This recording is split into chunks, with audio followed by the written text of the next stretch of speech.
I get a big kick out of the commercial on TV about a lady and her she shed.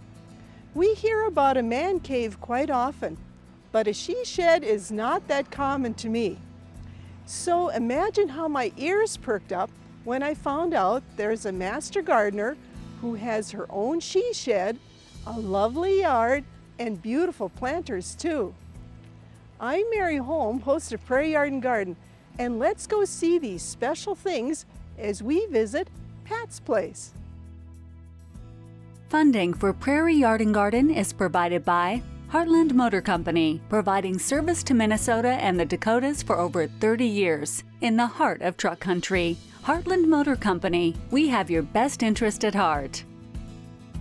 Farmers Mutual Telephone Company and Federated Telephone Cooperative, proud to be powering Asira, pioneers in bringing state-of-the-art technology to our rural communities. Mark and Margaret Yakel-Julien in honor of Shalom Hill Farm, a nonprofit rural education retreat center in a beautiful prairie setting near Windham, Minnesota. And by friends of Prairie Yard and Garden, a community of supporters like you who engage in the long-term growth of the series. To become a friend of Prairie Yard and Garden, visit pioneer.org/PYG.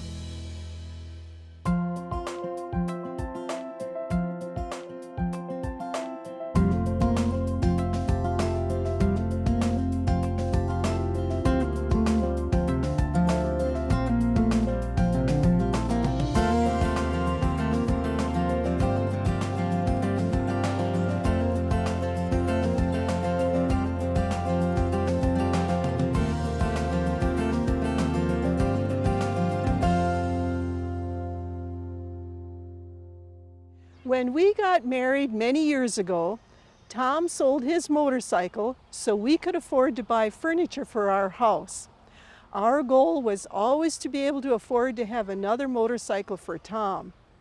Well, that happened a few years back, and he loves his bike. The only trouble is his beautiful bike sits right in front of my garden tool rack.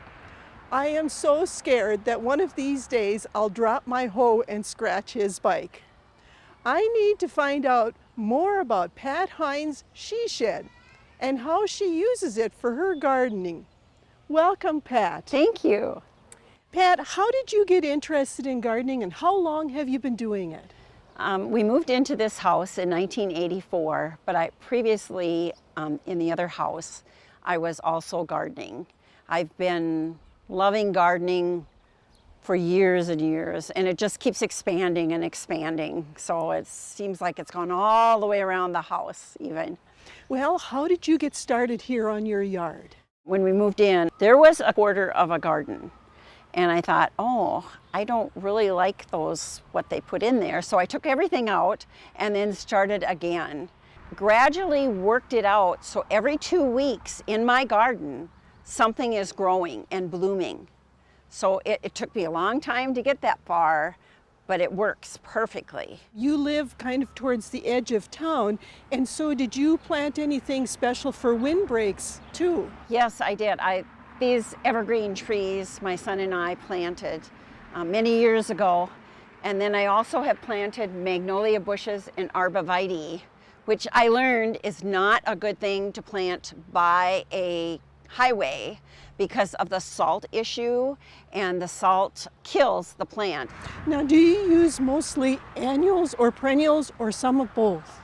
Around my house, I use, in the pots, are all annuals, and then I winter them in my she shed. During the winter, I'm snow blowing all the way across there, trying to keep that open so that only like 3 or 4 times during the winter do I go in there and water something. So again, since you live towards the edge of town, do you have trouble with critters? Oh, yes, I do. Raccoons and skunks and rabbits and mice. Those are probably the 4 biggest. It was so bad last year that I had to put this fence up this year.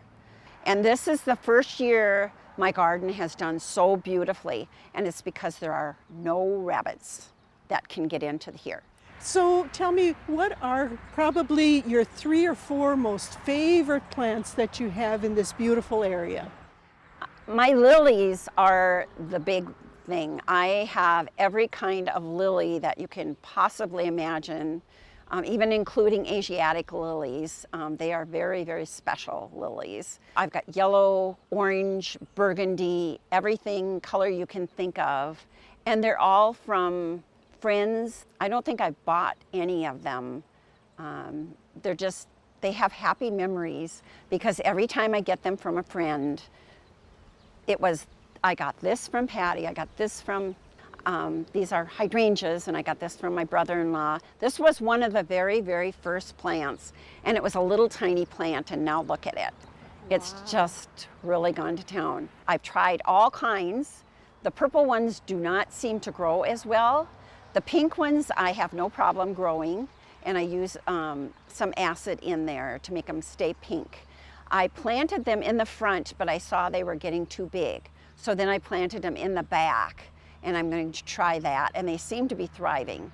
The daisies, I love little kids walking through them. So I always tell the kids in the neighborhood, they know how to open up the gate and they can run through this because we have little steps that go all the way around that they can play on. So they're always welcome to. And then I have little fairy gardens for them to play in too, so that they can turn them around, they can play with them, and Grandma will finally put them back. So it's just, the more kids over here, the happier I am. Do you do your own mowing too? I do everything. My husband and I used to argue over who was going to mow. We really did. And he ended up losing most of the time. Well, you must use a lot of equipment for the mowing and for your work in the yard. Mm-hmm. Where do you store all that? Okay, that is in my she shed and in my garage. I tried not to have too much in my garage because my garage is completely finished off and I've got 2 refrigerators in there, so I entertain in there. I clean everything out and try to put as much as I can in my she shed because it was a play house. My grandchildren were 4 years old and 2 months old when my husband died. So that was in 2006 that he died. In 2007, I had to go do something. It was a playhouse, but now it is my she shed. And I take and read in here, and my little dog and I just sit for hours and we just listen to Pandora, and I've got my book, and it's just wonderful. Open up the windows and away I go. Who designed your shed? Marlon Boz, my next door neighbor. I designed it, but he built it. So I'm an interior designer, so I needed to keep me busy after my husband died. I went over to Marlon's and asked him if he would build me a playhouse because my grandkids were 4. I have 2 4-year-olds, and it was 2 months old. And I thought, I have to have something to keep my mind occupied.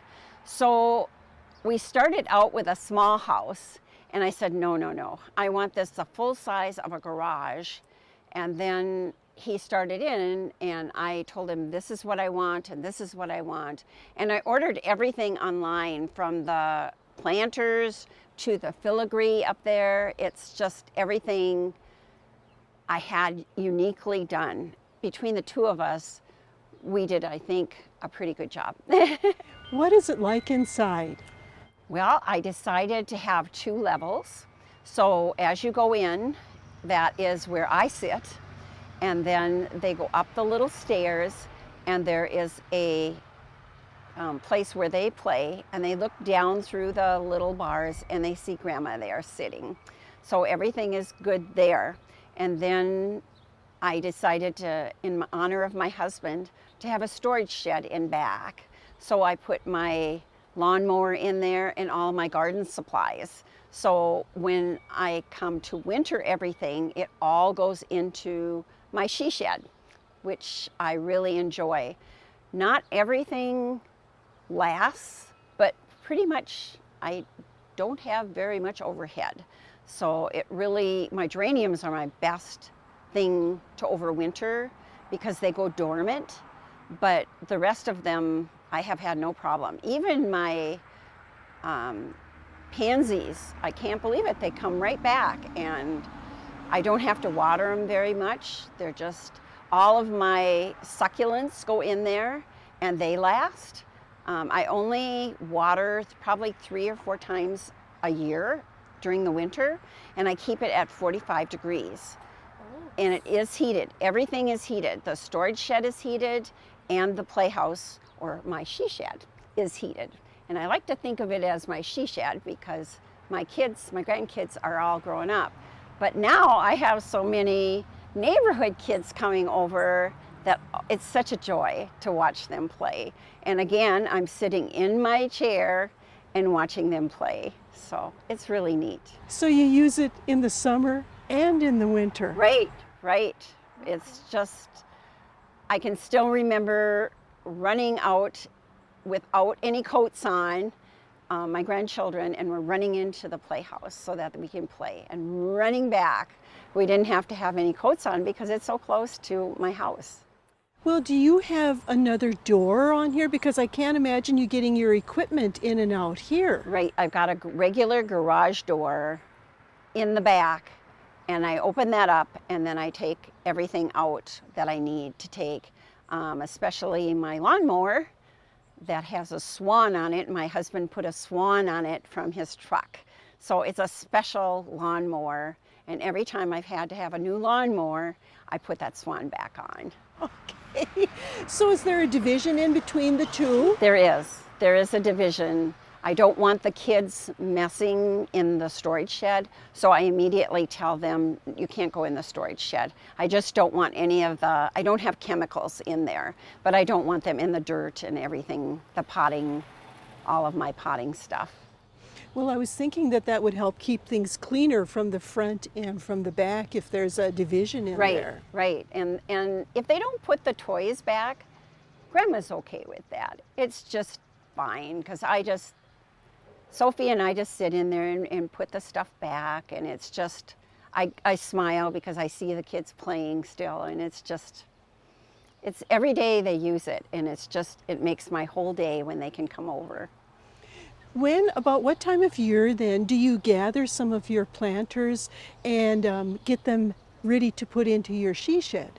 I do that before it's going to freeze. I'm very careful about watching the temperature, and then I start, and I've got tables in there, and then I bring the tables that I have out here, and then I also use both of the front windows here and then the back window, and then that's where all of my plants go, and they thrive. They do beautifully in there.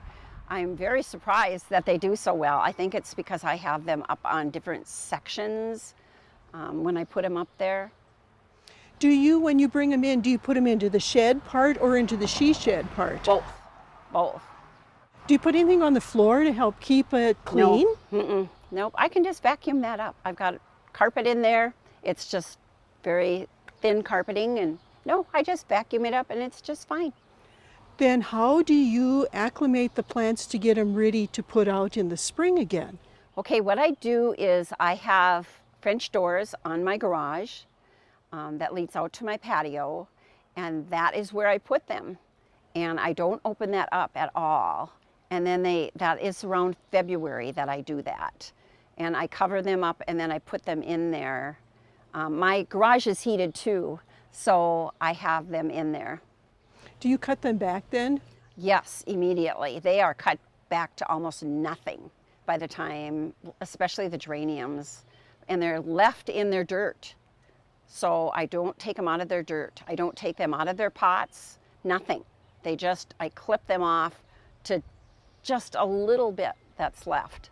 Do you clip them off in the fall or in the spring or both? In the fall. In the fall and spring, if they're getting kind of straggly, then I do that. But I have more luck doing it in the fall. I am a proponent for doing everything in the fall, so spring isn't as hard to do. Well, you have beautiful planters here, and those are real plants that are in there. They are. Do you take those planters inside then for the winter, or do you save those plants? I save the coleus. They are beautiful. They work great, and I just put them in a pot. I have found that with coleus, A lot of people take and put them in water, and they do all of the, try to keep them together. I stick them right in the dirt. If one breaks, I stick it in the dirt and it grows beautifully.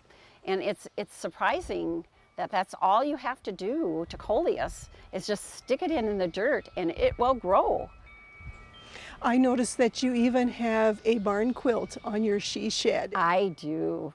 Did you do that? No, I did not. I had that hired done. I have one on the front side of the house, and I have one on the she shed. I quilt. So the one in the front is my grandson Abram's quilt that I actually quilted him a quilt, a cloth quilt.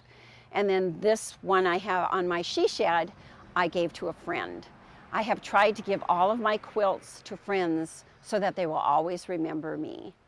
And I see that you have a beautiful swag on your door. Do you change that out according to the seasons? Absolutely. I have a whole, it's unbelievable how many I have. Plus I do my daughter's, and she doesn't even know it until she comes home, and I've changed exactly. And she just says, thank you. So, because she knows my interior design is just, I'm gonna go for it. Well, it's a great thing that you have this place to keep your plants. I noticed that you have the most wonderful planters around the yard. Could we take a look at some of those too? That would be great.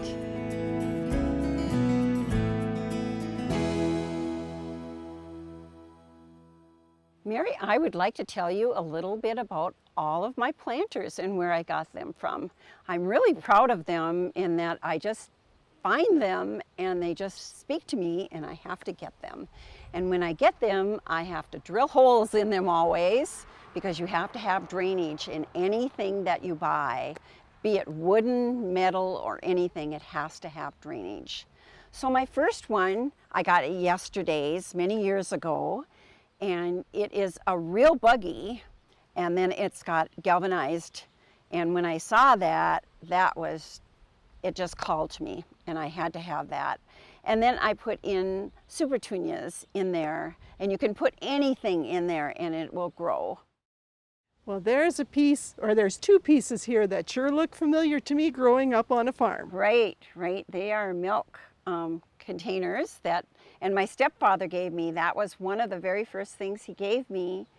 And then I found these things at, it was Benson Drug then, and painted them, and I put sun patience in them. 2 years ago, I found out when I went to a class as a master gardener about sun patience, and they are just absolutely the best flower because they love sun and they're so delicate. They're so pretty that they're just one of my favorite flowers. And bloom all summer too, I'll bet you. They do, and they get bigger and bigger and bigger. They're just absolutely gorgeous. And it looks like you really enjoy fairy gardens too. I do.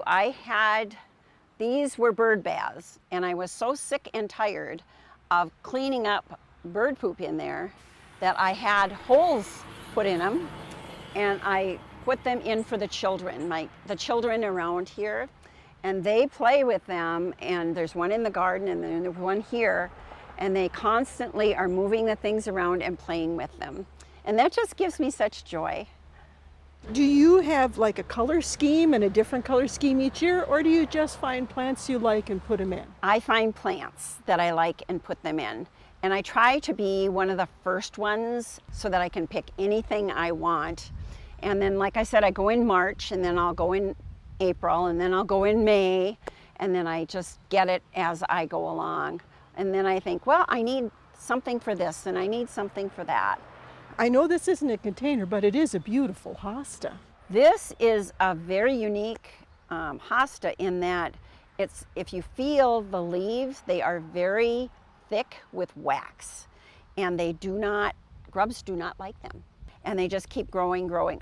There's nothing you have to do except water them. It's just keep the mulch away from them. That's really important. I do have a little mulch on there, but I try to keep it away from them. Well, the slugs absolutely love hostas, so it is so nice when you can get these varieties that are resistant to their damage. Right. When I learned about that, I was just, I've got to find those. And then I took and gave away all of my old ones.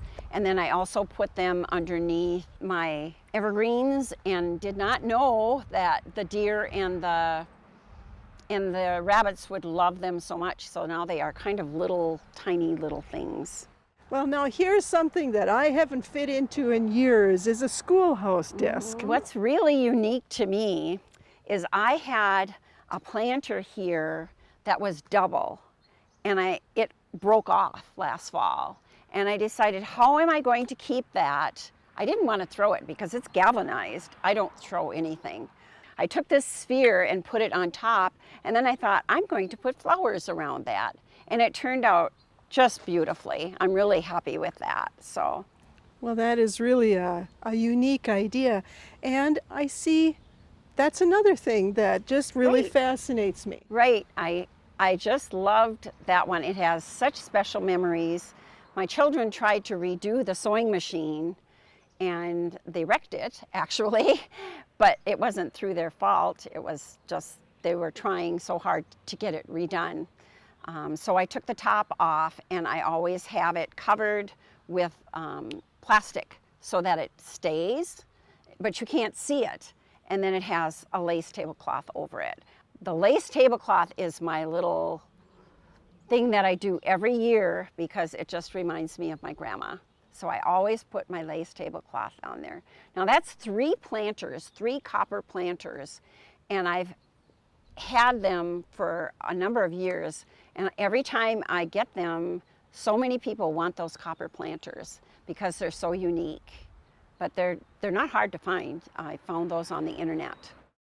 It's fun to create. I love creating. That's one of my favorite things. Just like the alliums, as you see, I never finish with alliums. When they're done, I spray paint them. It's just such a great thing. And the kids get to see them, and they have to feel the tops of them and everything. Well, it's all kid friendly. That's the thing. They can run through my stuff and I don't mind. They can't hurt anything. So it's just fun to create.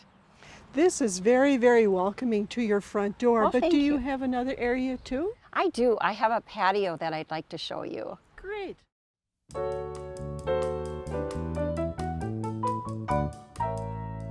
have a question. I've seen a living fence made out of willows. How do you make one? Well, they're quite easy. They look difficult, but they're really not. When we started making this fence, we started in March. And when our whips, we call them whips, arrived, they were bare root with no leaves. And so what we did is we used bamboo as the frame to hold on to the sticks, and we tied all the sticks on there and we crisscrossed them. And in each hole we put 2 plants and then crisscrossed them, and then they grew up, and now we're planting them horizontal. And then in a couple of years we'll take the bamboo out, and then the fence will be on its own. And it's a red Salix flame willow, and in the wintertime all that top will shed its leaves and there'll be red twigs, and it'll be just gorgeous in the wintertime with the snow on it. And so this is just not even a whole season.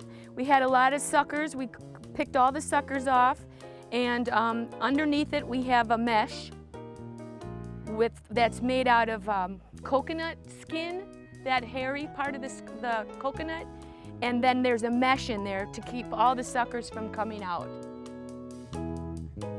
Ask the Arboretum Experts has been brought to you by the Minnesota Landscape Arboretum in Chaska, dedicated to enriching lives through the appreciation and knowledge of plants. Mary, let me show you how close my she shed is to my house. It's within walking distance, and it's just so much fun having a she shed. I heartily recommend it for everyone. Now, my favorite type of all of them is this Salesman old-time washing machine, which is a wringer washer. And I fill it up with plants and just leave it. And it's just beautiful. I love it. So you really use a lot of antiques. I do. Whatever I can find that calls to me is what I use. Well, this is a beautiful area Well, here. thank you. This is what, on the west side of your house? It is, yes it is. And I have grasses growing all over. This is pampas grass and it gets a beautiful, this I leave and cut down in the spring. All grasses you cut down in the spring. You do not cut them down in the fall because they are so pretty in the winter to watch. And they watch you watch them sway. It's very pretty. And then I have my sun patience, which is again, my favorite plant. And I've got 2 huge plants like this, and they are doing so well. I love the variegated leaves on them. I guess that's my favorite part of that. I also have a lot of fairy gardens that I like in here. And this actually was in my office that I had because I like fairy gardens. So, and then this was a trough that I had, and I put a fairy garden into it. It truly was a feed trough. Well, you actually have a lot of fairy gardens scattered around. I do. I have a lot. It's fun to see what I have in each of them because they're all different. Some of them have fairies in them, but some of them have dragons and gnomes and just anything that takes my fancy. And then I take all of my succulents, including my German ivy and my begonias and everything, and they go in the playhouse or my she shed, and I probably go in there 3 or 4 times during the winter and check on them. Do you fertilize it all during the winter? No. I'm trying to make them go dormant. That's my one thing. The geraniums, like I said, are one of my better plants to go dormant. Well, thank you so much Oh, you're for very letting us welcome. come and see your beautiful planters and your yard, and especially your she shed too. Yes. Thank you. You're very welcome.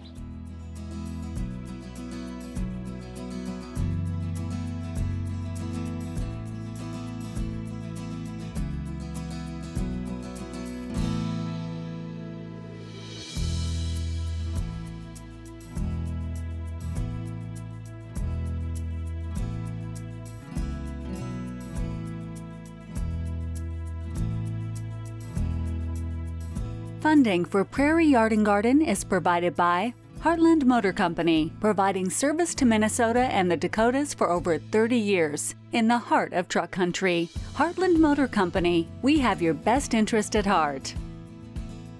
Farmers Mutual Telephone Company and Federated Telephone Cooperative, proud to be powering Asira, pioneers in bringing state-of-the-art technology to our rural communities. Mark and Margaret Yakel-Julien in honor of Shalom Hill Farm, a nonprofit rural education retreat center in a beautiful prairie setting near Windham, Minnesota. And by friends of Prairie Yard and Garden, a community of supporters like you who engage in the long-term growth of the series. To become a friend of Prairie Yard and Garden, visit pioneer.org/PYG.